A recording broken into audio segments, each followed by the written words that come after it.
So access to one of the upper balconies via that spell is plausible. I think that is probably the best idea. Wasn't even patronizing signs.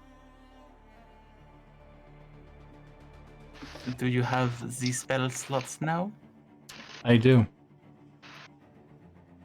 It will just be a significant expenditure, is all. My ability to heal individuals that might sustain damage will be reduced, since many of those spells require the power necessary for this fly spell.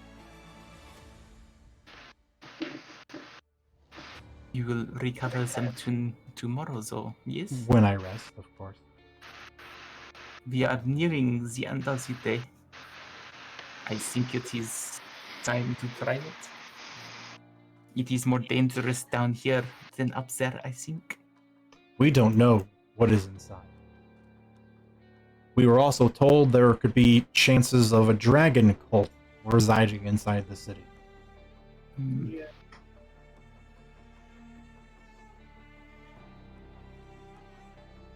If the wish is to rest, I can provide a safe haven for the night now. But if I am to cast this powerful fly spell to get all of us up there, I will not be able to do so. And then she just looks at you, Martel.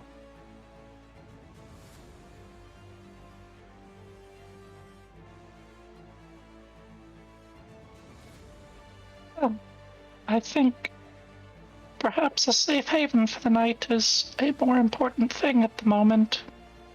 We can look around for other entrances. Maybe we will find something. And if we do not, then tomorrow we still have the option of flying up. Very well. How long do we have till sunset? Sunset. Hasvard's traipsing around for an hour. You have about 90 minutes of light. Okay. Hasvard. And she will go up to him and touch him and cast True Seeing.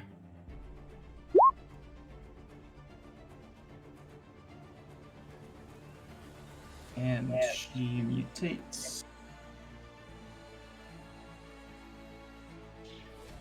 And her, as she's casting this, light beams shoot out from her eyes. That will be handy if darkness starts to come. She's very embarrassed and closes her eyes and just puts her hands over her eyes. It was meant for your eyes, not mine. But I'm embarrassed. This seems like a very useful spell for both of us. So it's funny. You see that, Hasvard, as the magic is settling in, there was a moment where you turn and suddenly there is this large 15-foot long, 10-foot high, slithering, shadow-like lizard that is charging directly at you. And there's a very brief moment of stark terror that grips you. And then it rushes right through you. And you turn around to look at it, and you watch as it leaps onto a similar shadow gargantuan humanoid form. And these two entities are currently fighting to the death. What did you do to me? And why is there ginormous beings having a brawl? Tajir sounds frightened. What? What? I gave you the ability to see into ether and notice secret things. Okay, so I need you to specifically say the ethereal plane, because there is things fighting on the ethereal plane. Yeah. So again, to round things out, ethereal plane in my setting is Scaff. Oh, Yeah, it's not a pleasant sight. Nope. So Hasvar, while the spell is active on you, you're basically going to see a lot of terrible, shadowy creatures kind of traipsing around in the corners of your vision until you learn to focus and control the magic and not see into the ethereal plane unless you want to. Oh, I love it though, but I do need to focus. Look at the city, but they're so cool. But focus. And there's a lot of What things. giant Again, monsters. like, yeah, no, there are literally hundreds of things around you at all times. And it's not pleasant. Not a single second of it is pleasant. Screaming, wailing, crying, agonizing, roaring, furious spirits in the hundreds just around you at all times. The scath, it is beautiful. It is what it's meant to be. Okay, focus. I do love how hard Hasvard is trying to pretend that he's okay with it because it's something of his mistress. Yep. Like, no, it's cool. Fine. It's fine. I love it. It's so good. I really love what you've done with the place. Oh, The curtains that are one nice. ripped the other one's heart out and is now throwing it at a third one. What a beautiful sight. It's just nature at work. It's really not, but go on. So what are you doing with your newfound true This sight? far from natural. Yep, we're looking at the city and we're trying to find secret doors. Secret doors hidden by magic. All right, that's oddly specific. It's going to take you another hour, which will be the duration of the spell. Make another investigation check. I will let everyone else set up the tents and hand off mine so that they can set mine up as well if that is... Oh wait, no, we're going into her special place. You can also set up the tents. Oh boy. But, yeah, Hasvard, please make your investigation check before you make this any worse. I didn't say it right. I crit. Wow. I crit again. Oh, Hooray! the 33. This is Hasvard's time now. 34. New dice is working really well. It is. That's exciting. All right, Hasvard. As everyone else occupies themselves, making sure nothing is sneaking up on the group, just keeping safety as you, again, walk the perimeter of this area. Again, it's a pretty wide swath of land in front of the city. But there's something you notice that you didn't notice before because of the true sight spell. There is a segment of rock and sand and metal that isn't real. Behind this illusion, you can see clearly an excavated tunnel that leads into the city. Huh. Normally I see through these. Guys, this way. Come over here quickly. Look at this. Jumps backwards into the illusion, disappearing. Jumps back through. Jumps back in. Jumps back out with a different face.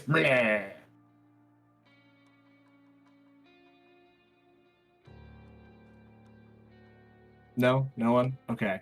Tajiro's probably just barely taking. Oh a yeah, hand Bartel off. is like, wow, amazing. The handmaiden's not impressed. But yes, this is an entrance apparently.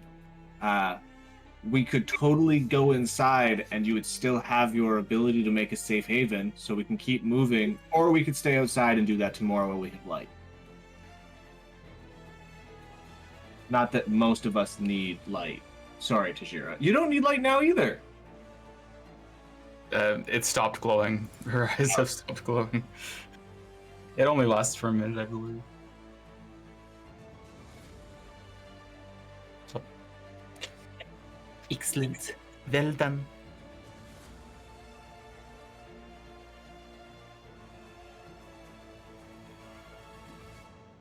At the very least, it might be easier to camp inside the illusion. Maybe safer.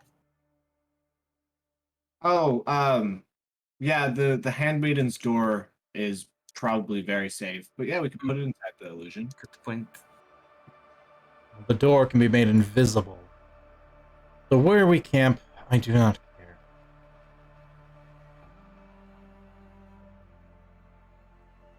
Oh, let us explore this tunnel Hasvard has found. Allow me to caution on the fact that someone has purposely masked this entrance. And also Means- dug a tunnel. Which Yes. means there's someone here. Martel nods. Give some credence to the dragon cult rumor.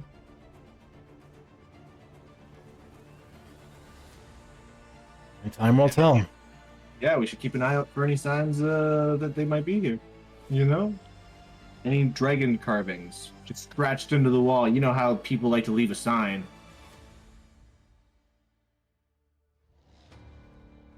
It's actually kind of funny because it's really true. Like a random Joe will just scratch something into a wall at some point, being like, yeah, this guy of this order was here. The handmaiden just walked past you at this point. Like, not waiting for anyone to say, she's just walked past. Was like very clearly finished with whatever was happening there. Martel is still smiling and nodding politely. Follows the handmaiden in. But seriously, like, it's a thing. Is that what you do when you crusade against people? Oh, Scratch symbols into walls? no, I wasn't saying crusade. I was saying just a Joe Smo who's caught up in the flow happens to lay a blow upon a wall. Why are you Yeah. rhyming? Taking a very strange turn. Are we doing slam poetry? I'm fairly convinced he's under some form of mind control now. He's acting less intelligent than normal. That's rude.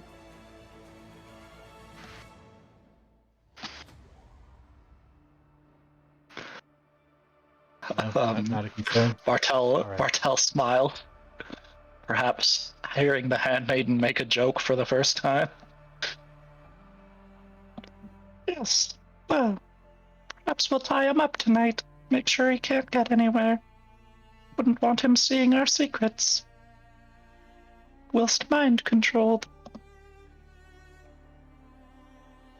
And a gag. It'll be fun. I don't like having my mouth sealed. Doesn't surprise me. Am I the one leading our way into the city, or will someone else slightly more suited for the front do that? I can see in this light. Yeah, Martel puts on her masquerade mask.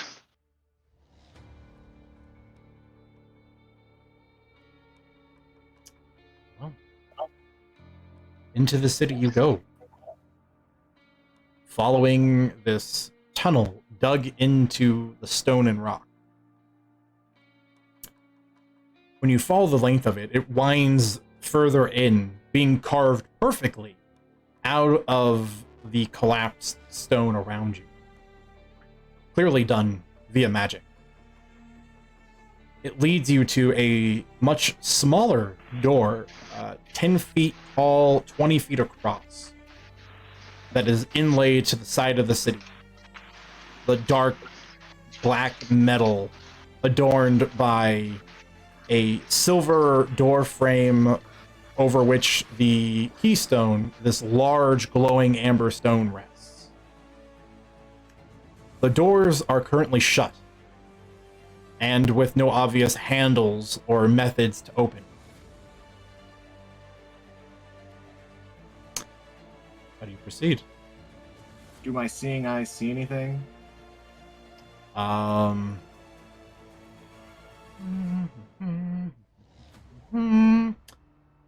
You know what? It's kind of a nuance, but sure.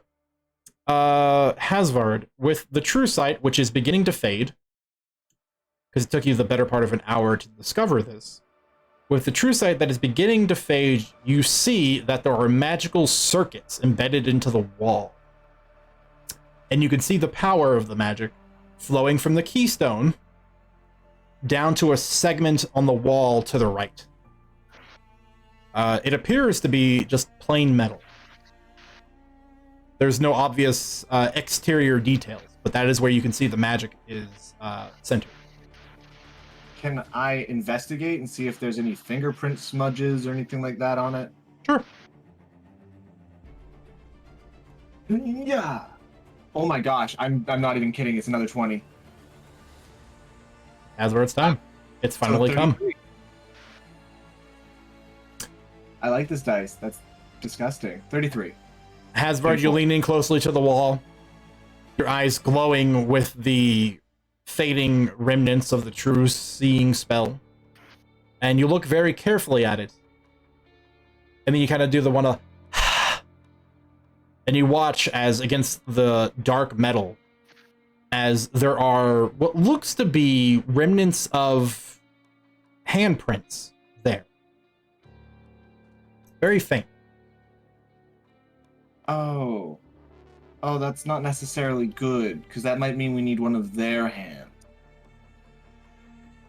But there's there's a possibility that we could, looking back at the group, put our hand here, and it might open the door, but I highly doubt it.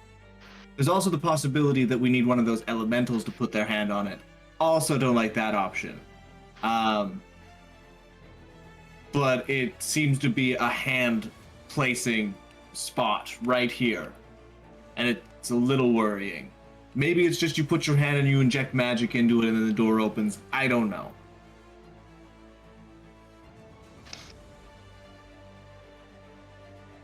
Have you encountered something like that before? No, but there are definitely things that only certain people can open. You know what I mean? Yeah, so just conjecture. Well, why don't you touch it then, Asgard? Oh, because I'm scared. Fine. I'll do it. Yeah. It's fine. Hasbro starts putting his hand towards it. Let me know when you make contact. Hasbard like gingerly puts like the middle finger and then just slowly slides it down so that the entire thing is covering the other palm print.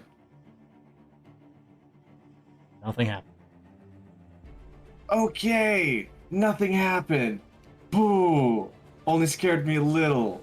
Probably only the right people touching it make it work. Oh, I'm so happy that nothing happened. Slowly walking away. Does anyone that has like magic want to touch it? The handmaiden looks at Tajira. Should you or should I? Today. She'll walk up and if I've heard of or seen one of these things before, history check. You can make a Or- history check. I don't think Tajira has them. Maybe Arcana then. Figure out this device. Well, I guess she can't see it. So. Yeah, there's no exterior facing device. Okay. Yeah, it would be a history check at best. Okay, she's gonna try a history check. And I used a point to re-roll that. I got a 15. You're not familiar with primordial technology, much to the point very few people are. Coming out here to this location is dangerous to study it. That being said, the one thing that anyone can say about primordials in their existence is that they were, as people would refer to it nowadays, they were extremely magical. And so you're pretty confident this requires some form of magic to open it. Okay. She'll put her hand on it. You press your hand against this blank space on the wall that Hasvard has indicated, and you begin to feel a tingling along your palm. Okay. But nothing immediately happens. I feel something. Okay, look at me, focus. Try and open the door. She kind of blinks and like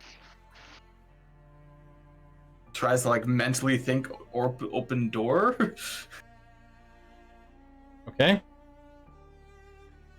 Make an intelligence check. Alright, check. Oh yeah, that was a nat 20 for a 20. No, sorry, int. I think I've got 0 on that anyways. Yeah, 20. Okay. You think really hard, and you give yourself a headache. The door doesn't open. Yeah, we tried. Perhaps your turn. She'll gesture to it and step back. Very well. The handmaid walks up to the spot. With zero hesitation, presses her palm against it. And then you will hear, as is iconic for the handmaiden, when she casts a spell, you will hear the telltale sign of the very beautiful humming chord. And then you'll watch a pulse of magic from her hand get leached into the wall, and it will run its way along several invisible wires or just tracks in the wall up to the amber keystone, and it will begin to glow, and then the doors will part open. You Bravo. cast a spell. Yes. Figured if it required magic to open, I needed to expend some. That makes sense. For reference, that was a third level slot.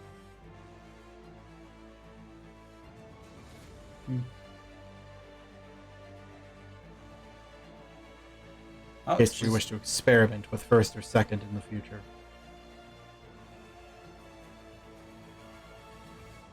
Let us see.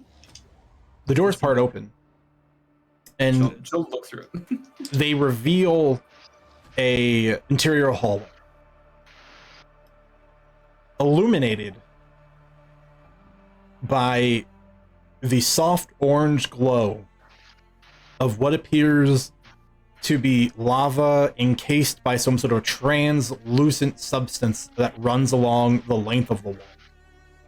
It's about at chest height, about a foot tall, and just a almost like a glass panel running through the length of the wall, and you can just see this molten rock slowly moving through it.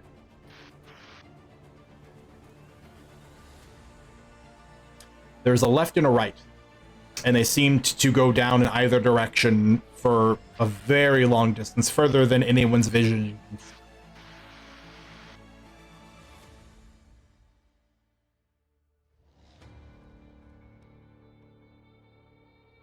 What direction do you want to go in? When we entered, which direction would be closer to the mountain? This is the mountain. I do not follow. I meant further in versus out. Like, did we walk into the middle of the mountain or left side or the right side? Technically, like, the mountain is a very large structure. It's a mountain, right? Mm. The location that Hasbro identified as the front gate is to the left of you. So you went slightly to the right, about 200 or so feet, and found this side entrance, which then goes left or right. So if you went left, it'll lead you back towards the front gate. If you go right, it'll lead you, well, you don't know. Do we know what we're looking for? Even slightly? Aside from a card. I do not think so. Really No. sorry to say this, but what card are we looking for again? The apostate. Thank you. Oh, Take Oh, an that's inspiration point, Lithium. that sounds Yay! a lot Remembered like a cult leader or something along those lines. I So- think we start at the entrance. We might need to start with the whoever is being rumored as the dragon cult. I'm sorry, what does the cult leader have to do with the objective? They are not the same wording, but they are similar. The acolyte, like, and Wait, dragon cult. There's a dragon cult? There is rumors of one, according to Snow. Oh. I thought that was something that Martel made up. Both. Huh? yeah, because an acolyte is a person assisting the celebrant in a religious service or procession, which means I don't Assistant follow what cult. an acolyte means. What? that I just told you. It's a person assisting. I the know, celebrant. Hasvard, I know what an acolyte is. What does it have to do with our current situation and what we're seeking? The card that is the acolyte? The We're apostate. seeking the apostate, not the acolyte. My words. Even worse that you managed to pull out a small pocket dictionary and look up the incorrect word before you realized it. It's the exact opposite of what I was saying. It's a person who Yeah. renounces religious or political belief or principle. Yes, it is the exact opposite of what you thought. So I don't think we'll find them with the cult. Possibly fighting against and killing them. Well, no, actually. Dragon cultists are frowned upon in this day and age because they rail against the current pantheon and the title bearer. If you assume that the apostate card must be with someone, it is likely with the cultists. Unless you think the apostate is a member of the cult that has then left the cult, in which case the apostate could be a member, could be an apostate of the cult. Point is, none of it mattered. It might also not be a person. The last card we saw was not attached to a person. For all we know, it could be sitting on a desk somewhere in here. Yes, we may need to try and find more information. Information. If we rest, I can message Dane in the morning and ask if he has any suggestions.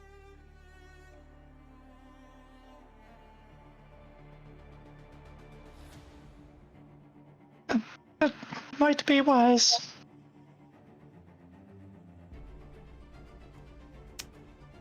Very well.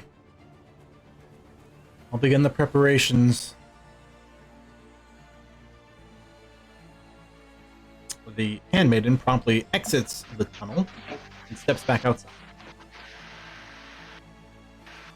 And begins the ritual for her doorway.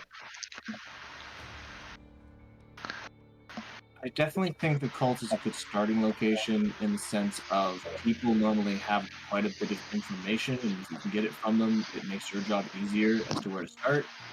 Of course, that's if they are willing to talk. Also assuming that they're even here and or exist. The illusionary tunnel really kind of hints that someone is here.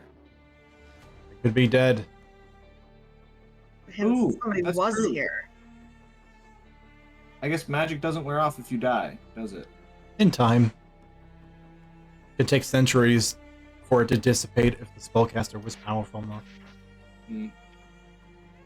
And even then, assuming that there are guaranteed dragon cultists in the city, Which there it's aren't. huge. So we don't even know where to start to even try to find them. And for the record, this place looks like the city you left when you first arrived here. Like the gigantic metal tower that you guys were in where the city was inside of it. This looks very similar, just very archaic.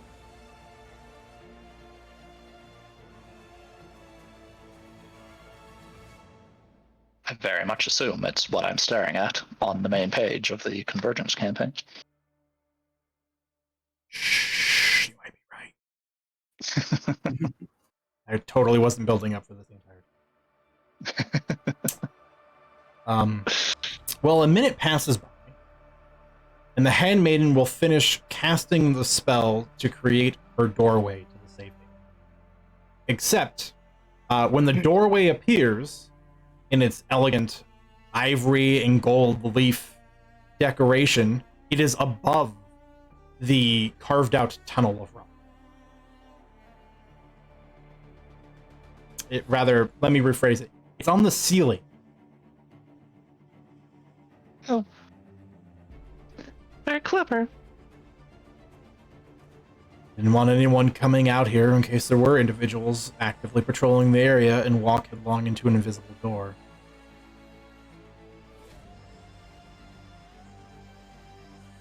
That was good thinking.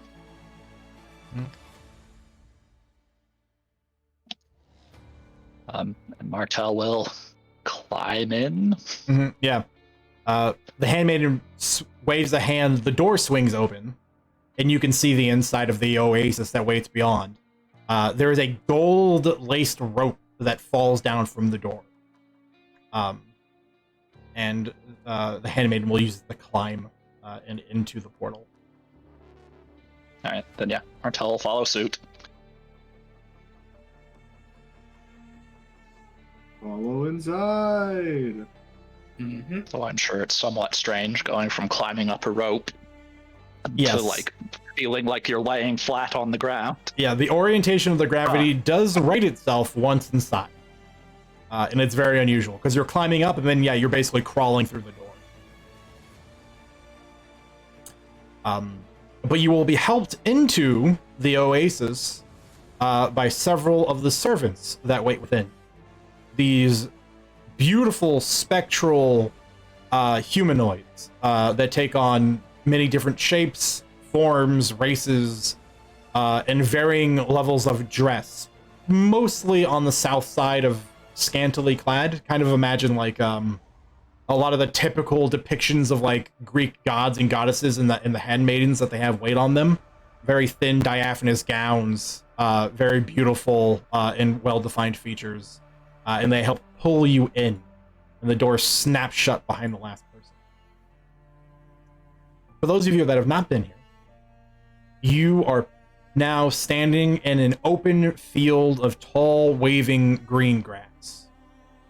It is twilight here, a beautiful, beautiful sunset, where the sky is tinted red, orange, yellow, and purple. Off in the distance, you see a large oasis, perfectly glass-like and serene. Surrounding it are dozens of trees filled with colorful fruit. There are chirping songbirds and small animals and critters you can see running along through the underbrush. Beyond that is a dense jungle that seems to go on perpetually. And then resting on a small hill just above the oasis itself, a beautiful white gazebo, large enough to accommodate about 50 people shoulder to shoulder. It's got benches on the interior. There is a table clearly there, and it is just laid out with a decadent spread of very fine but elegant food choices. Something you'd expect to find at a high society party.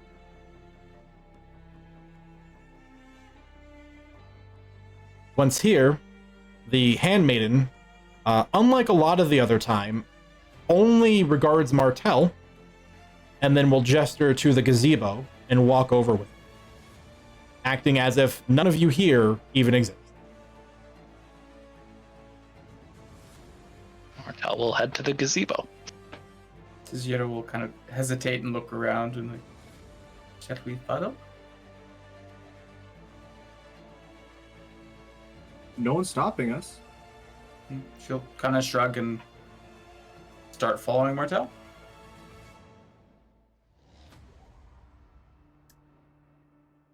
The gazebo's benches are padded and comfortable. The food spread is refined and delicious. There are complimentary foods to the various bottles of wine that are sitting and chilled on ice. The temperature here is mild. It's about 70 degrees. It's a little humid. Upon sitting down on one of the benches, the handmaiden does something which none of you except Martell has been witness to. She lowers her hood. And you see underneath the long, metallic gold hair that she had in a tight braid. It is very thick and very long. And as she lowers the hood, you can see the intricate work that is done between the braiding and the delicately razored stylistic manner of her hair that has along the edges of her head emeralds inlaid into her skin.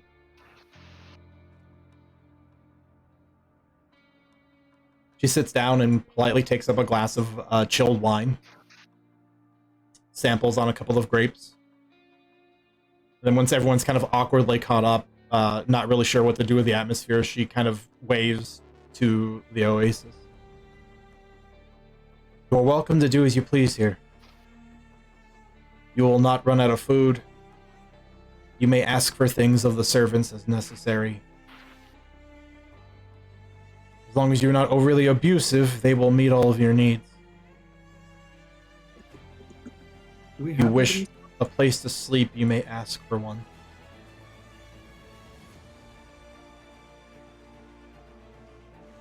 He would like a place to sleep.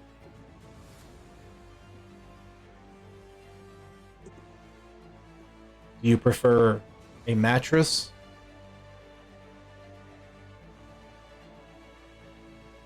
Yes.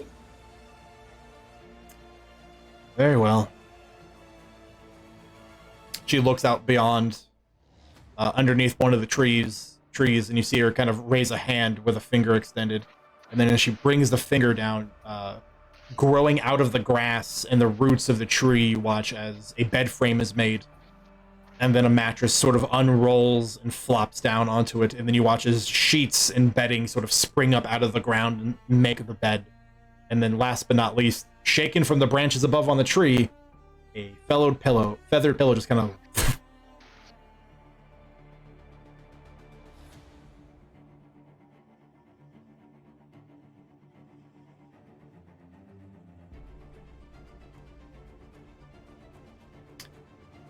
Anyone else? Any demands?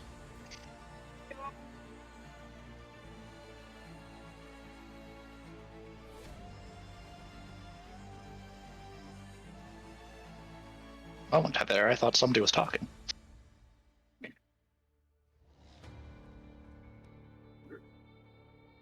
Anybody? Nope. I'm walking off to be alone for 10 minutes to give a little spiel to Ratry, because love her. Weird, but okay. Not weird. And you know, what are some of the things of import you tell her? Oh, I talk about the fact that the Shadowbringers or whatever, or Shadebringers were being real big diggles for a bit. Bring up our new friends, the Hammer, and the fact that we really gotta like make sure that they're safe and that like those bad people don't come around them again. Talk about how cool they are, like honorable, nice, well-meaning. Bring up the dragon thing again, being like, I know you'll bring it back when like you need it, if you feel like it, from that scathy place of yours.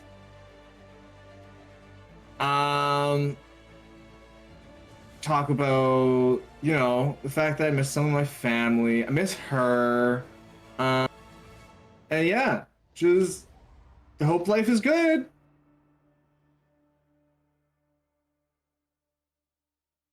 Mm-hmm. Hasbard, make a perception check for me.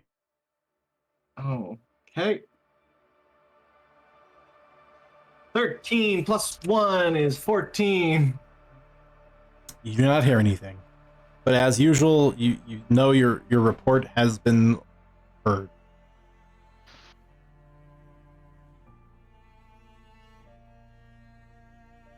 Gentle kiss into the ether. Walk away. Is True Sight still active, or are we past that? Oh, the past truth that. that's gone. Okay. I like to imagine if True Sight were still on, there would just be like a small little creature in Scath just sitting there listening to Hasvard and accepting the kiss and then running away. That would have been funny. You're not wrong. Yep.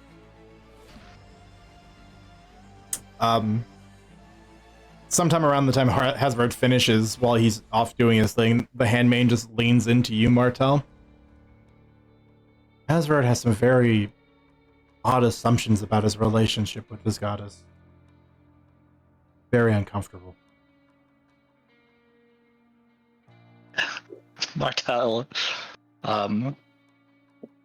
very like seriously, is like nodding and yes, I worry about him. And I worry what that relationship could do to us as well. That I've been keeping an eye on this whole time. Especially after the Shade Seekers arrived. Where they are, Ratchery is not too far. Given that has the word axe in her name. I was almost certain that there would be another one of her agents not too far away.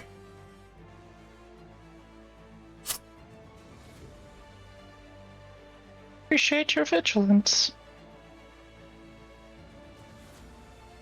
We do have to keep an eye on our interests. Naturally.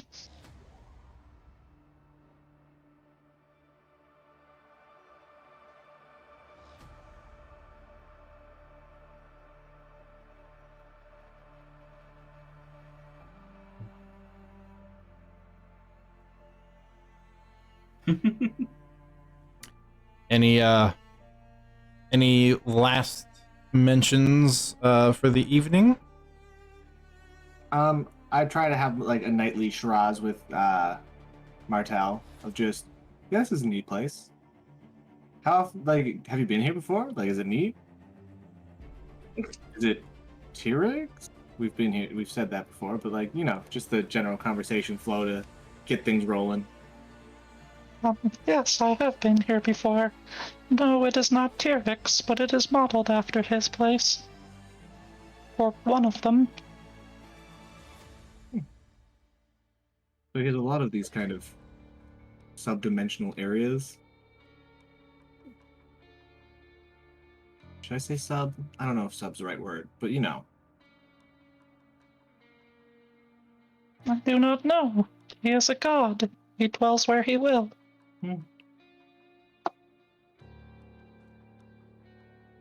So you're a flower, and just continue on in the yeah, we have hours of conversation. I don't know what I would say. No, you have to roleplay all multiple hours with Martel right now.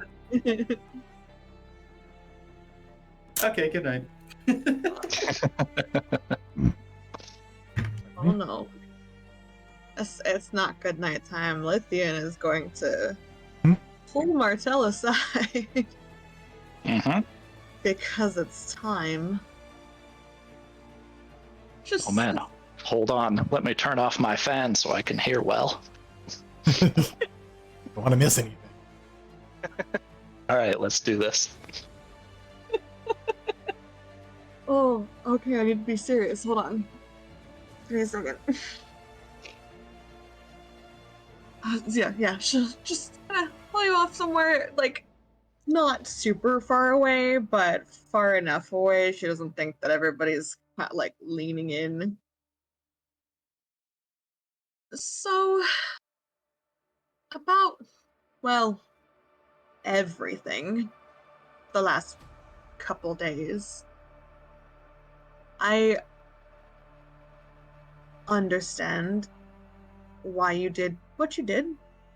I understand exactly why you did what you did. What I don't understand is why you kept it so close to the chest. To the point where your friends doubted.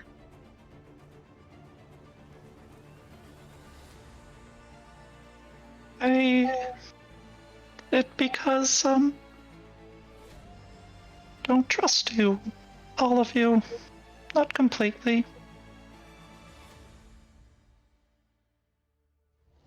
Secret plans are difficult to execute.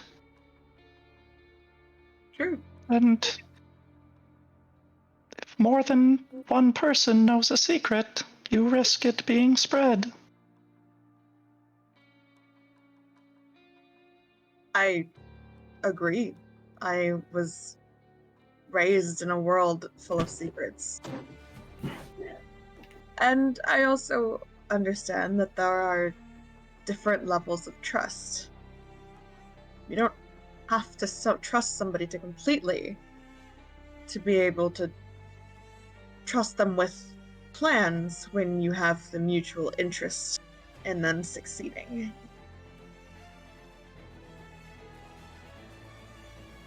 Every night, Asward sits in a corner and whispers absolutely everything that we've done and said to his mistress. Okay, I do not know what she would do with that information. I barely know Tishira. All I know is that she came from nowhere, produced my name from some sort of whispers in the murk. Okay, let's just be frank with this conversation. I'm talking about me. Just me. I know your reasons and hesitations with the other two, and I understand them.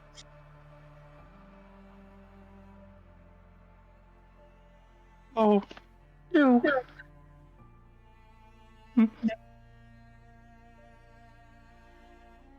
Well? And, Martel kind of does that slow, bring her hand across her face, and her facial expression changes, and brings it up, and her facial expression changes again. I trust you to keep a secret, but I do not believe in your acting ability.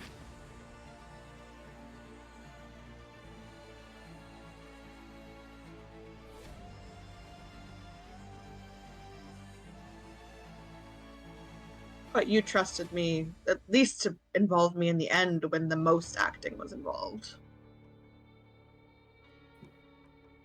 He had to take a risk. If he refused and did not believe what I was saying, I needed somebody strong to help me kill him. And you were the only one that gave any kind of indication that you trusted me.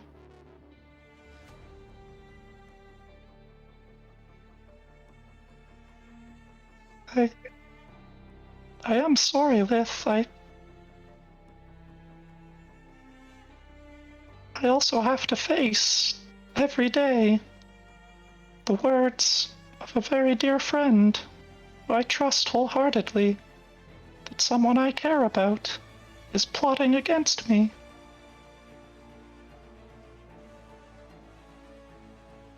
I understand.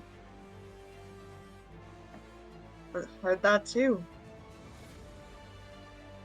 And again, I don't expect anyone to trust me 100%. I don't trust anyone 100%, aside from two other people in this world, but that's different. But I expect to be able to trust my team, my friends, that I'm laying my life down for nearly daily, to be able to trust me enough that with that knowledge, that I will do that. If you don't trust that, then why are we traveling together?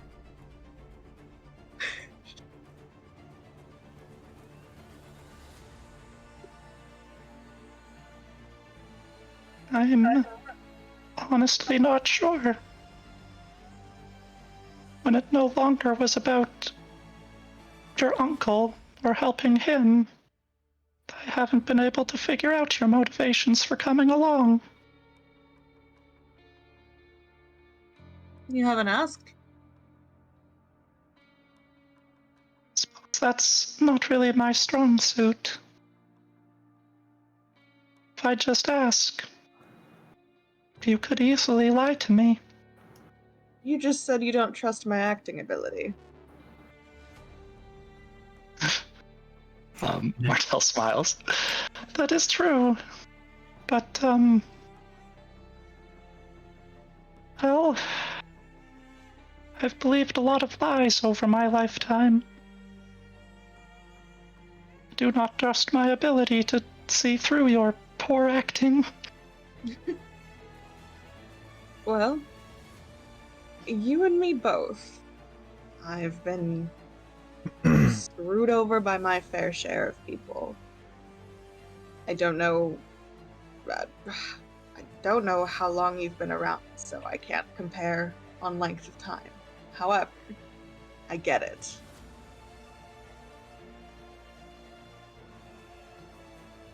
But I'll tell you. You can choose to believe me or not. And the fact of the matter is that I really like you guys. I really, as much as it can get on my nerves sometimes, really care about Hasvard, and I really do want to do everything that I can to help and find his daughter, because he's done a lot for us, and I want to make sure that I can return the favor. Tajira, none of us know very well, but she's interesting, and I want to learn more about her. And, well, you've become a very good friend. Somebody that I care about a lot. Just implicitly, regardless of where we are in the world. We could be living in Geliath with the rest of my friends, and it would be the same. So, yeah, I may put on a hard shell exterior, but on the inside, soft as the pastries you like so much. And I just like you guys, and I want to keep you safe. And I can't do that if I don't know what's going on.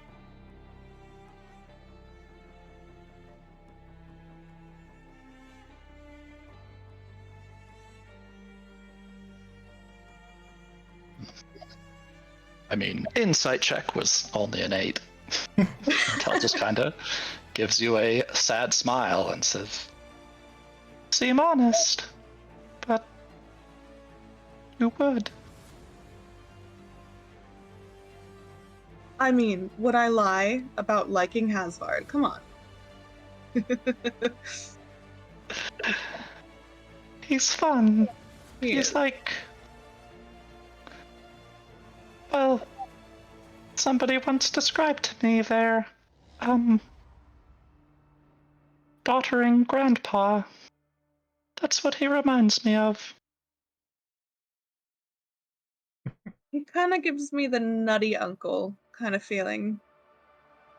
I couldn't ever describe him as, well, he's a great father to his kids, but if I start saying that he is like a father to me, then that goes down a whole rabbit hole that I don't even want to think about.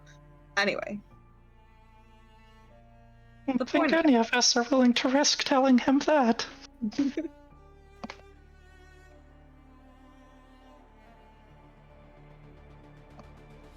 The point is, I understand why you can't and why you don't trust me 100%, and I don't blame you for that.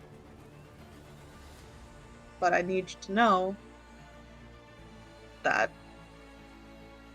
as long as it's in my interest, I'm certainly not going to betray you. You can at least trust that, at the very least.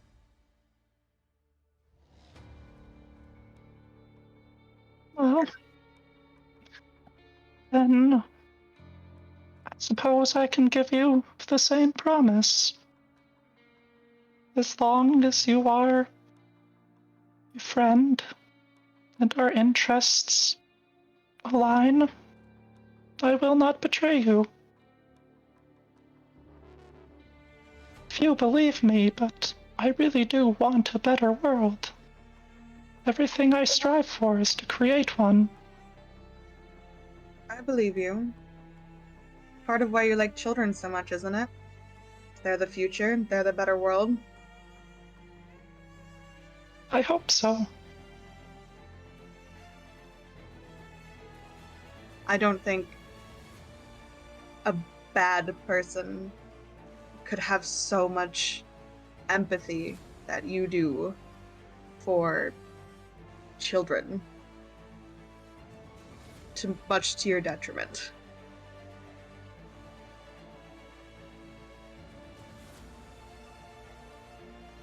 Also, just hurts.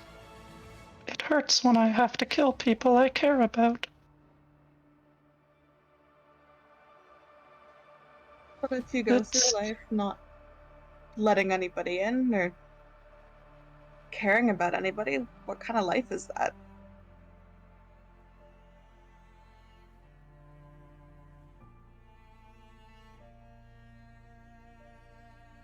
It's really the only life I've ever known.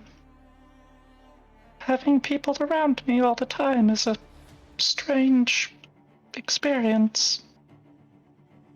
Or at least having people around me who aren't using me.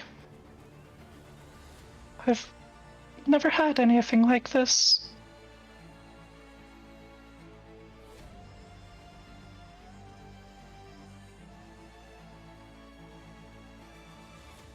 And I understand this kind of thing takes time.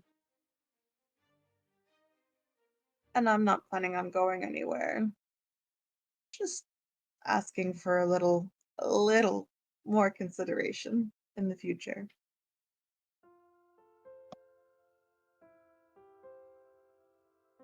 I will try. It's all I can promise. I'll take it. For now.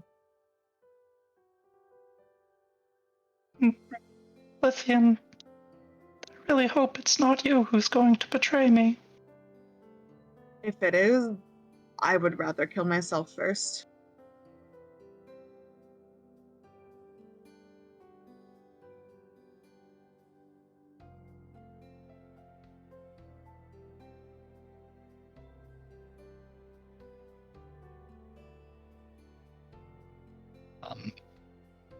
Yeah.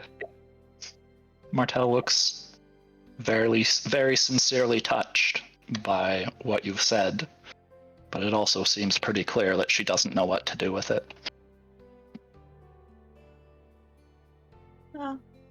Despite the low insight check, Lithian is very, very earnest and open. I don't know how to describe the way that she looks at the moment. Because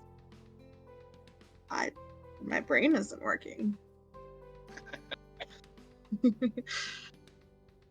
But just the very open body language and that sort of thing. Yep. Heartfelt and sincere, yes, those are the words that I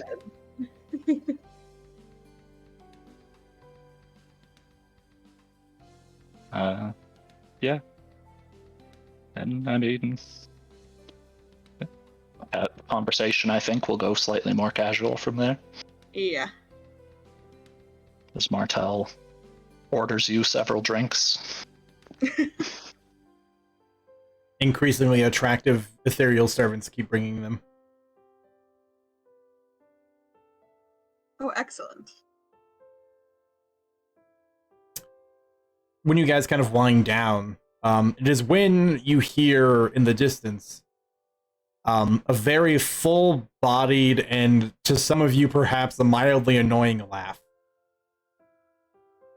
And if you were to cast your gaze back to the gazebo, there is an individual with short golden blonde hair, dressed very casually, sitting on one of the benches adjacent to the handmaiden. It looks like Tyrek has come to pay a visit.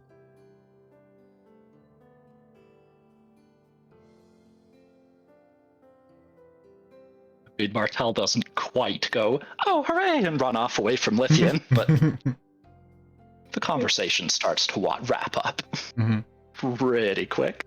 You guys would come back after the awkward Hasvard being like, oh, it is a pleasure to see you again, your golden, shining gloriness, Tyrek.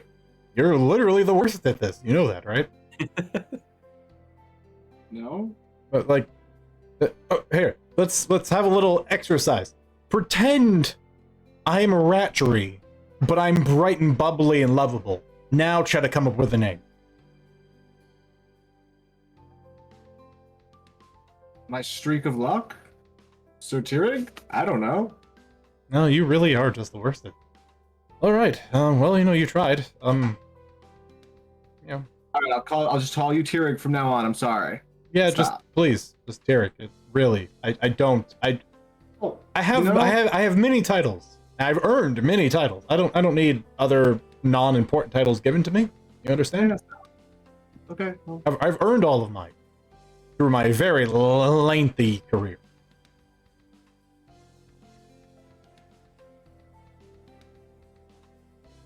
So, how are you enjoying my oasis? it's heavenly. Yes, it is, isn't it? When I dispatched the handmaiden to accompany Martel on this little trip up to the north, I gave her an option out of the various places to select from for her to carry with her, and this was the one she selected. Personally, I'm very fond of this one. It's where I usually make most of my opening offers and conversations to individuals that I meet. It's very comforting, very, very non-assertive, unassuming. It's filled with good memories. Oh, yes, it is, Princess. Welcome. And Lithian, pleasure as always.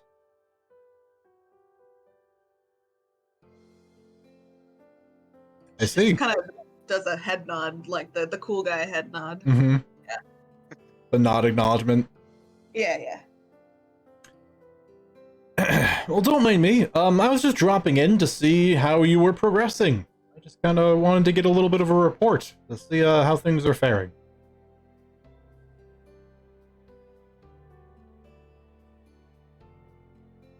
Well, Martel gives a very quick explanation of everything that's been going on. Mm-hmm. Finishing up with, and we've found an entrance into the city, but Yes, I saw. from there we don't know really what to look for. I suspect you don't have someone that could cast that spell on the scroll I give you with you? Oh, not with us. It does make it more difficult. We're hoping to talk to him in the morning. Alright. More waiting, I suppose. That's fine.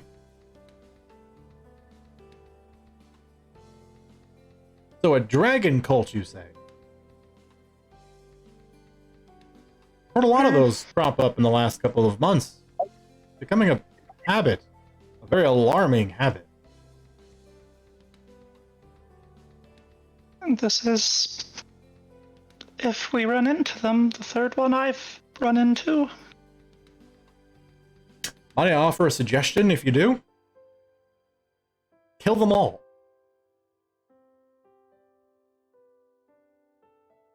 Just little advice. Saved me a lot of trouble down the line. It is easy when I know who to kill. Mm-hmm. And if it's just everybody... Martel smiles and shrugs. Well, odds are you're not going to find any friends inside of this city. So I feel like that should make things a little easier.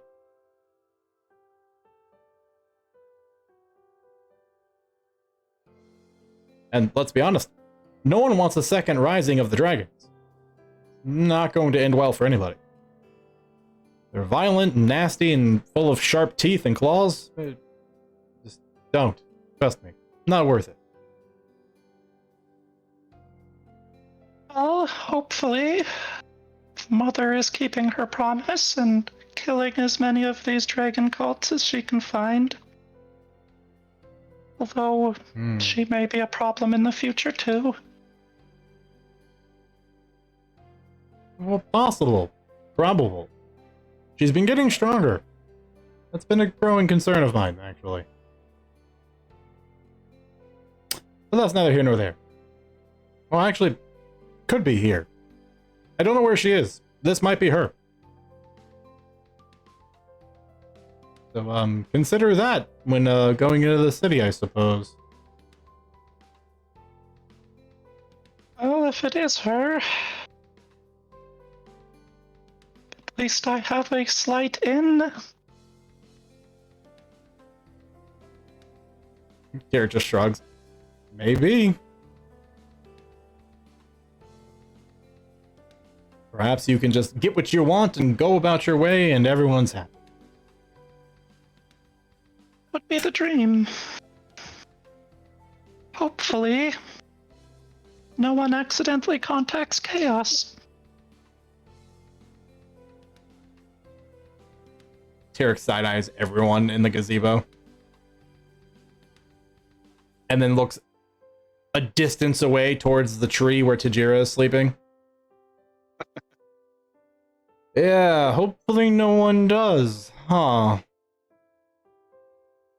Great.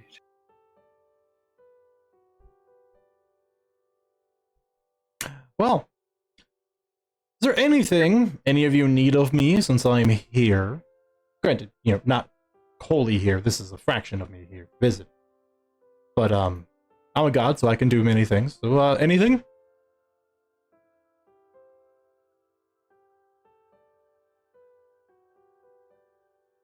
Oh, I would not be adverse to you thinking of maybe contacting the Hammer. We have spoken with them, and I suggested that if they wanted some help protecting the forge, you might be the person to turn to.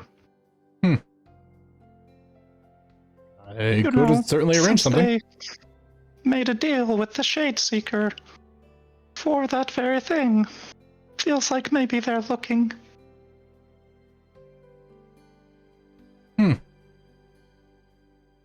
Simple enough. I can pay them a visit.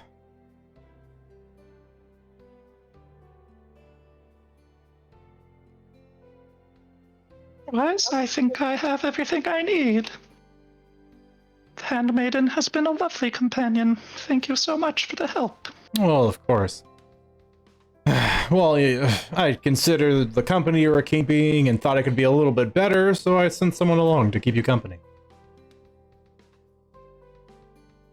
Dan just glares. Markel giggles.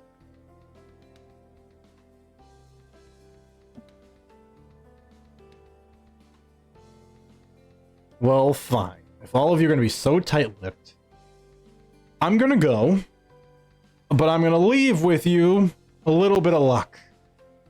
You're going to need it where you're going tomorrow. And he takes his hand and waves over a blank spot on the table, and when his hand passes over, left behind are 3 gold bracelets with a little gold coin charm attached to it. These are for Lithian, Tajira, and Hesvard, respectively. You feel like you need a little bit of good luck. Pull the coin off the bracelet, and voila, you'll find yourself in better fortune. But once it's gone, it's gone.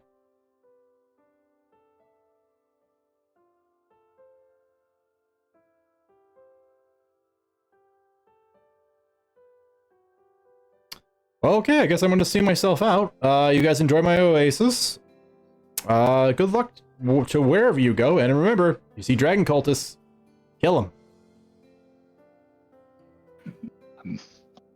Martel just kind of runs over and jumps on him, gives him a kiss on the cheek. Mm-hmm. Thank Good you. seeing you. Okay, thanks. Safe travels. Bye.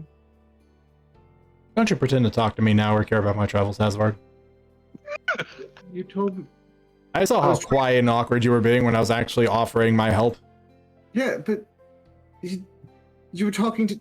Go on, Okay. go crawl into your corner and speak to your weird shadowy mistress who doesn't actually like you. That's her fault. And then he just sort of blinks and does not exist anymore. The handmaiden has a small smile on her face.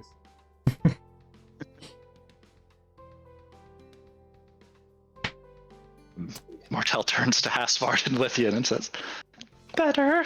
It was better this time. But, traditionally, when somebody gives you a gift, you say thank you. I said thank you at the end. I thought it was a group I don't know. I don't know sometimes. I didn't realize it was just an ask me for anything situation. What do you think? What do you think it means when a god goes, "I'm a god. I can give you anything. What do you need?" Yeah, but you know, I've always thought the whole greed temptation thing. You do realize he's not the god of greed, right? I didn't say he was. I'm saying for my own personal, like, it's okay. Nor is he the goddess of temptation. Martel, I felt like if I had opened my mouth to say thank you, something rude would have come out, so I didn't. I'll kind of slowly nod. Well, like I said, better this time. We'll keep working on it. Aha. I do just want to point something out to both of you. The god that oversees bad luck can only tolerate individuals so much before their luck turns. I hope you realize that. Well, I will just never get on Martel's bad side.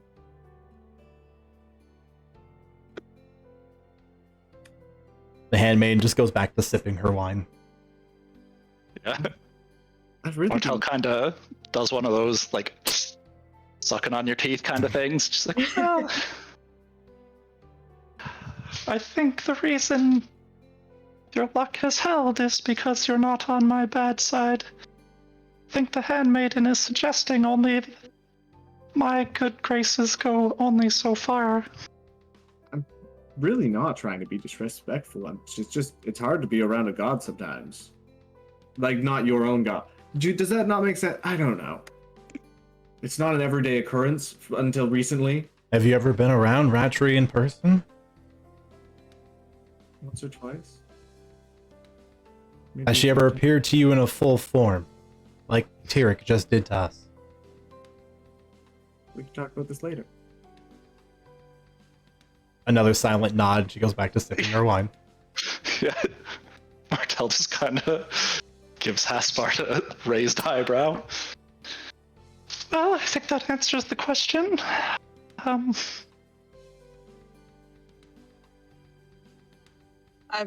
had plenty of bad luck in my life already. What's a little more?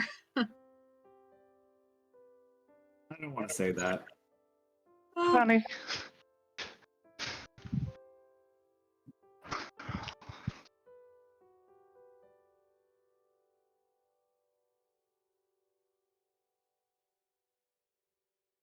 Oh. Yes, well, if we're all done tempting the god of bad luck to harm us, here are your bracelets.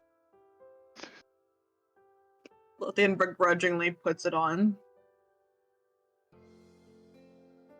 You feel lucky? What does that feel like? You feel confident. More than normal? Yeah. That's a lot. Okay. Like, if you really Like put your any time mind slip will to go it, your way. you could do anything. Yeah. Bracelet on. I'm really not trying to be disrespectful. Was better, Hasford. Like I said, you just sat there in stunned silence when he gave you bracelets to bring you luck. I said thank you. Thank you would be nice. I said thank you at the end, and I was also slightly muted, which, you know, is just a personal problem. Do you want some advice, Hasvard? Yes, please. Treat him like you would treat a person. A normal person. He's not demanding respect from you, and he doesn't want fancy titles or for you to worship him. Treat him like a person. That works. I could do that. Maybe. Can you imagine what it is to be a being that has lived for an infinite amount of time that we can't possibly imagine? Very lonely. And only to ever be treated like a being that no one can possibly imagine. Still very lonely. Yes.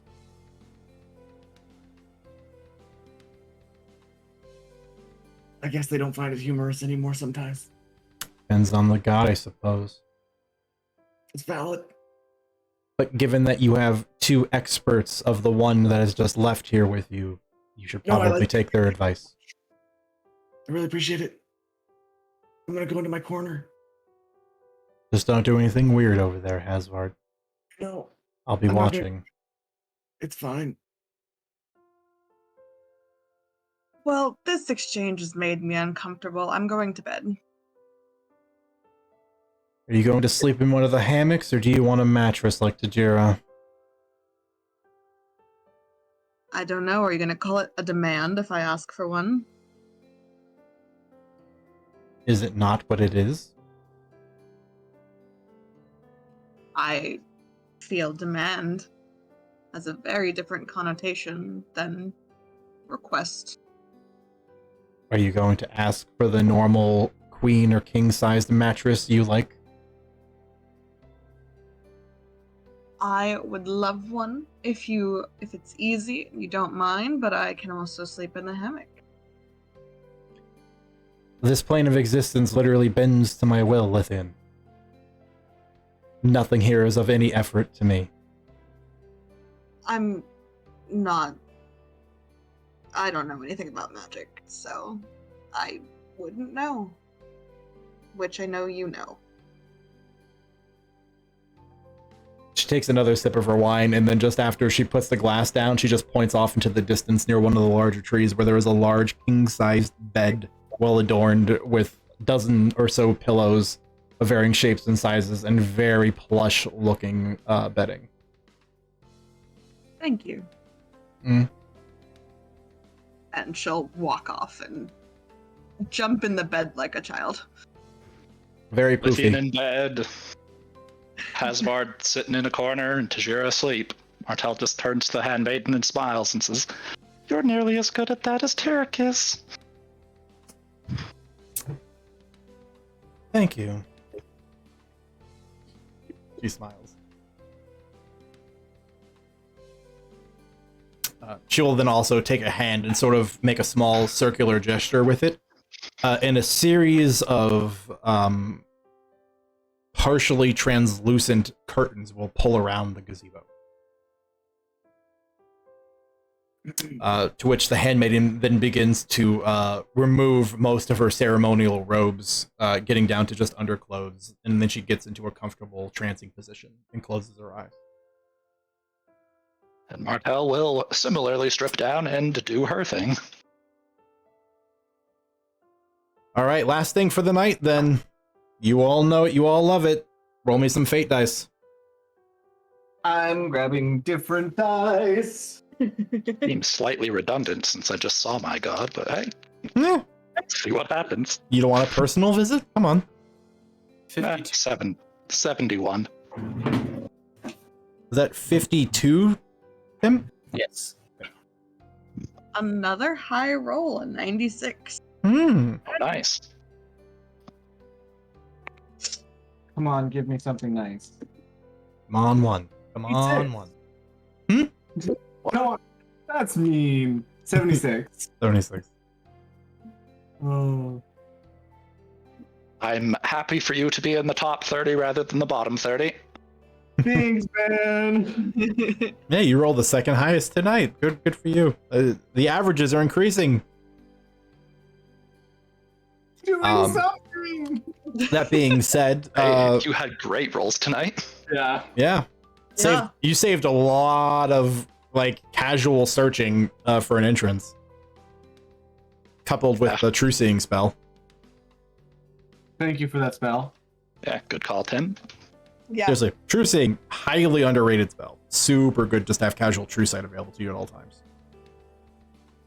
Oh, I mean, it does cost 25 gold, but it's worth it. Again, when we're talking about magic, that's really cheap. It's pretty cheap. especially for True Sight. Yeah, for real. Just as a quick side note, Lithian, what is it that is going through Lithian's mind before bed? Any thoughts or concerns she has? Concerns about the inevitable betrayal is going to happen at some point. Okay. Interesting. All right.